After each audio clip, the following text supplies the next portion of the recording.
Shalom Bapak Ibu Saudara sekalian, apa kabar? Saya percaya kita semua dalam pemeliharaan Tuhan. Hari ini kita akan sama-sama belajar mengenai yang namanya pengharapan. Kuat di dalam pengharapan.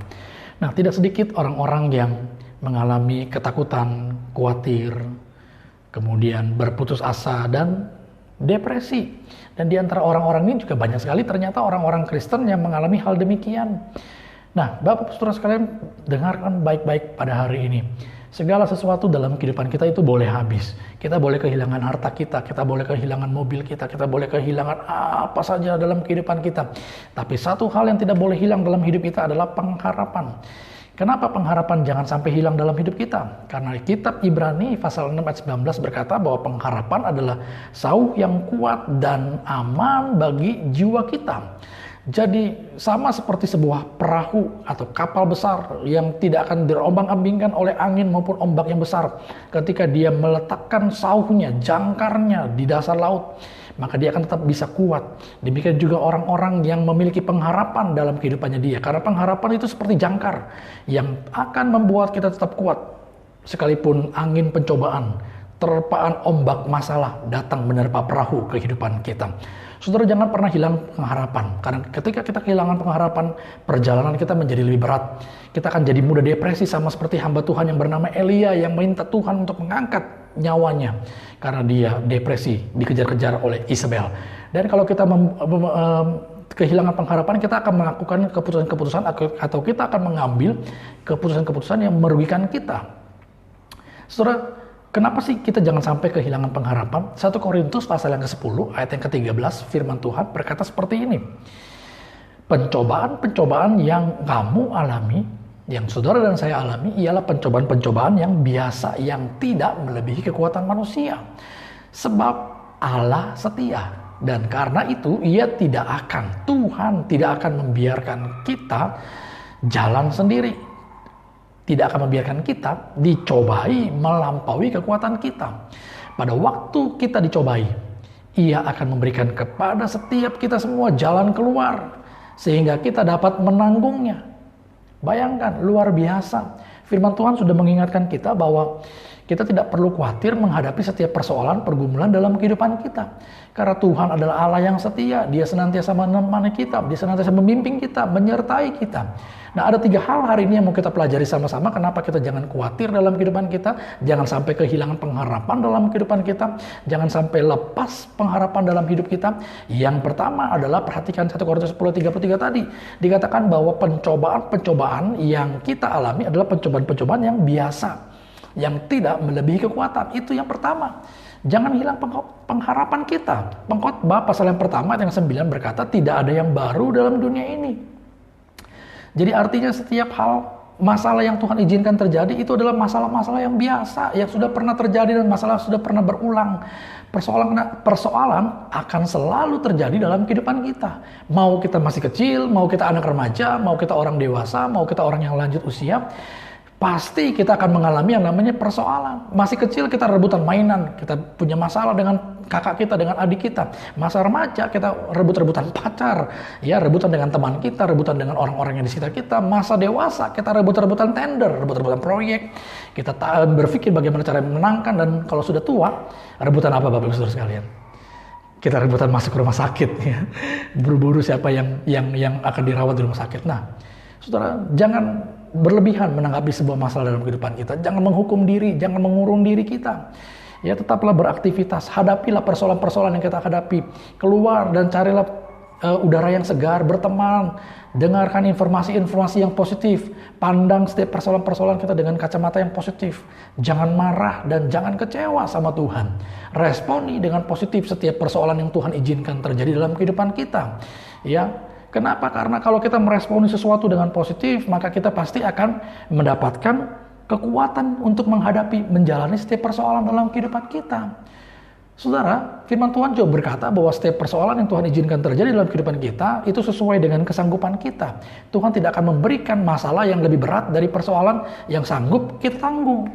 Kalau kita cuma nanggung, cukup kuat nanggung 20 kilo, Tuhan gak akan berikan 50 kilo. Firman Tuhan yang bilang. Itu sebabnya kenapa kalau ngalamin persoalan, cari tahu maksud Tuhan. Cari tahu apa sih maksud Tuhan di balik setiap persoalan. Adakah sesuatu yang perlu kita pelajari? Adakah sesuatu yang perlu kita perbaiki dari hidup kita? Adakah cara-cara kita yang salah? Adakah dosa yang membuat kita bisa masuk ke dalam percobaan itu? Dan bagaimana kita bisa mengantisipasi, mensiasatinya? Yang kedua, firman Tuhan berkata bahwa Allah setia dan tidak akan membiarkan kita dicobai melampaui kekuatan kita. Paulus sebenarnya ingin menyampaikan sebuah perkataan kepada jemaat di Korintus bahwa kalau kamu mengalami masalah, ingat bahwa Allah itu setia. Allah itu setia, berbicara mengenai sifat-sifat Allah. Kita perlu mengenal Allah. Kalau kita tahu bagaimana karakter Allah, kita akan tetap kuat, saudara. Daniel pasal 11 ayat 32b berkata bahwa umat yang mengenal Allah akan tetap kuat dan bertindak.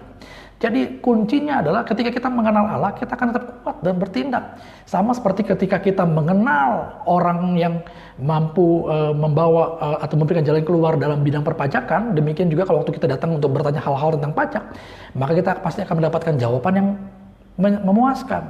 Hosea pasal 4 ayat 6 berkata, umatku binasa karena tidak mengenal Allah. Jadi ketidakpengenalan akan Allah itulah yang membuat kita menjadi rapuh dan goyah. Allah itu setia, kata Paulus. Artinya dia memiliki sifat-sifat yang setia, yang mendampingi kita, yang dapat diandalkan, menenangkan, memberikan ketenangan. Dia dapat dipercaya. Nah, kalau kita kenal pribadi Allah yang seperti itu, kita tahu kalau sekalipun perahu rumah tangga kita diombak-ambingkan, kita tahu bahwa Tuhan tidak akan pernah meninggalkan kita. Tuhan akan tetap setia mendampingi kita. Karena kenapa? Allah selalu menatap dan menjaga kita. Sama seperti sebuah desa di mana ada seorang anak remaja yang mulai beranjak dewasa, dan sebuah peraturan di kampung tersebut kalau mau beranjak dewasa dia harus dibawa ke tengah hutan, diikat di sebuah pohon dan kemudian dibiarkan semalaman. Ya, kalau seandainya dia selamat, dia bisa pulang dan kemudian dia anggap menjadi orang dewasa. Saudara, dia sangat ketakutan, dia sangat khawatir sekali. Tapi dalam kekhawatirannya dia berusaha untuk tetap bertahan.